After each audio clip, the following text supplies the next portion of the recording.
What's up, everybody? Today's adventure, Monty's driving. I'm in the front. We got a whole bunch of people in the back right here. We are in the fantastic Caverns. It's just northwest of Springfield. And this is a Jeep riding tour. Oh, I got dripped on. Dripped on is 7 years good luck. Oh yeah, 7 years good luck. If you go in the cave and you get dripped on. Look at this low spot. Look, it's like, there's a whole bunch of people behind us. Look at this. Look at this. Absolutely. Wow, right? Oh, you gotta be able to drive in the dark. Oh yeah. So we have one kind of bat, but you won't see any today. Look at this. Because we only have about 10 of them, and they're known as the Eastern Tricolor. So those bats are about the size of my thumb. They're about a 3-inch wingspan. And like I said, we only have about 10 of those inside of our cave. So sadly, we won't get to see any today because they're extremely seclusive. So they don't like being near us or near the other bats as well. So they are down here, just we won't see any today. Are there any other living things? So yes, there's actually, I'll tell you all about those. They are below us, underground, even deeper than we are right now. But later on, I will get to explain to you guys, but just kind of as a pre-front, there is a lower cave system below us. We don't get to go into it, but I'll talk all about it, and you guys actually get to kind of catch a glimpse of that later on in the tour. So it is pretty cool. But the thing I wanted to stop and show you guys right here is we are in an area known as the Twilight Zone of the cave. And every cave has 3 different zones. There's the entrances we drove in. We're sitting in the Twilight Zone, and then beyond us at this point, if all those lights ahead were shut off, that would be known as the Dark Zone or total darkness. What the Twilight Zone means is this is the furthest point that any natural light from outside of the cave can actually reach. So it's a really weird area between total darkness and just a little bit of that natural light. But the thing I wanted to show you here in the Twilight Zone is over here on the driver's side. And what you guys are looking at is a garden bed from the 1930s. And that was during the Great Depression here in the United States. So a lot of people were struggling financially. And since the cave owner at the time, he depended on people to come down here and afford his cave tours. Nobody could do that anymore. So he started to struggle just like everyone else. But he had a little bit of a plan B in place because he put about 10 of these garden beds in different areas of the cave. Do you guys have any guesses of what you would grow down here inside of a cave? Potatoes. Potatoes was my original guess, but somebody did say mushrooms, and that is what he would grow down here.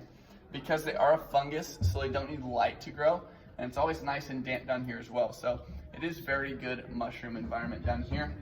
And every Friday he would harvest the little button top mushrooms that he would grow. He'd take them up to the Springfield local markets.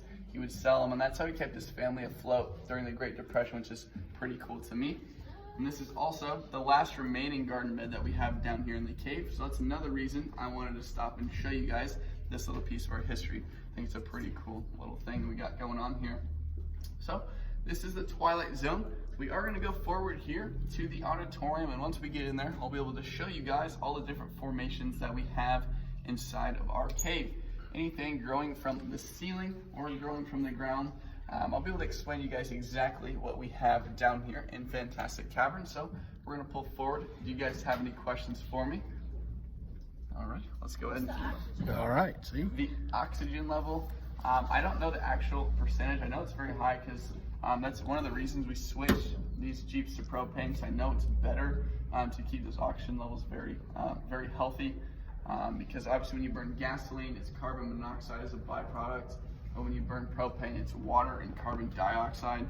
So these have made the entire cave system a lot healthier for the meantime. So it is a very high percentage, very healthy down here. So I read something about it was discovered in 1862. yeah, absolutely. So I'll keep adding on to the story as we go along. But yeah, it was discovered in 1862 by a man named John Knox and his dog Juno. So they were down by the river, they were hunting, and Juno actually chased after something up a very steep hill, and John ran after his dog.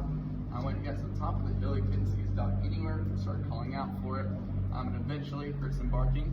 So he started digging around because he still couldn't see the dog, And what John found was the original entrance to her cave. It's about 1.5 feet wide by 1 foot tall hole. So yeah, I'll keep adding on to that story as we go along, but for now just know it was discovered in 1862 by John Knox and his dog. So yeah, absolutely.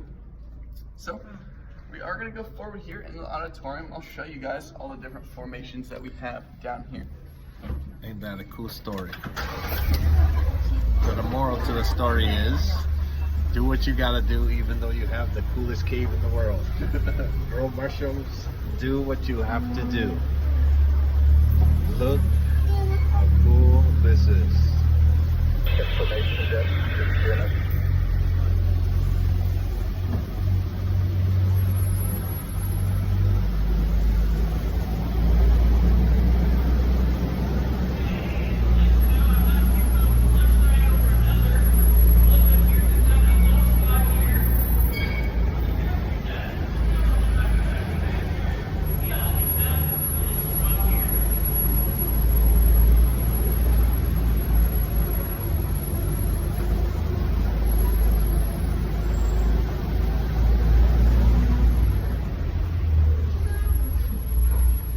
That's a stalactite up there, coming down. Look at that. Guys, so Fantastic Caverns is a limestone cave. And limestone is a type of rock that can actually dissolve in water. So believe it or not, the entire cave that we get to drive through today is an ancient underground river. Everything in here was carved out completely naturally, but all that flowing water that was just below the surface.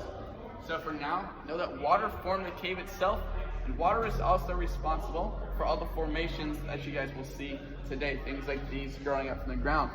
But I'm going to show you guys the entire process of exactly how we get to that step right down there. If you guys will look right up here at the ceiling, those little skinny things that are hanging down, those are known as soda straws.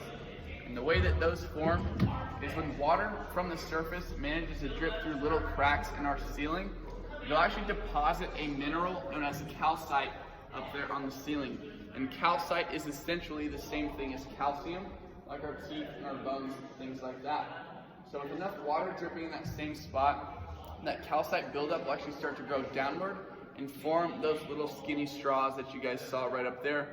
And that water will continue to drip through that hollow center until that soda straw gets about 6 to 10 inches long. That's when that calcite will clog up the hollow middle. The water will then run along the outside of the formation, creating stalactites like these right up here. You guys can look in front of the Jeep especially. You guys will see thousands of stalactites along the tour today because our cave is still extremely active. And that is what the average stalactite looks like.